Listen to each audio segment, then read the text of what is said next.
શિવરામભાઈ આહિર, આમ આદમી પાર્ટી, જય મુરલીધર. કઈ વર્ષોથી ભાજપ કોંગ્રેસ આપણે કરતા આવ્યા. શું ભાડ્યું આપણે મને કહેવાનું. તો એક નવા પરિવર્તનની શરૂઆત થવા જઈ રહી છે.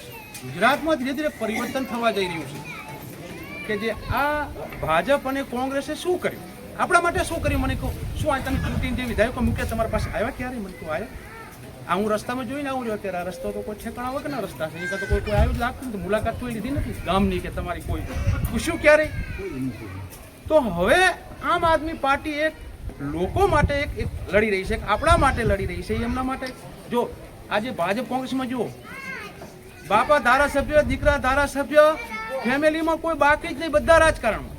જ્યારે આમ આદમી પાર્ટીએ એક તંત્ર ચલાવવા માટે આપણને સોંપ્યું કે તમે ભાઈ લડો અને તમારી જાતે કામ કરો. બાકી હવે છૂટકો નથી. એટલે વધારે સમય નહીં લેતા હજી આગળ જવું છે. એટલે નર્મદાબેનને બહુમતીથી જીતાડો અને એમને સત્તામાં મૂકો એવી મારી. જય હિન્દ, જય ભારત.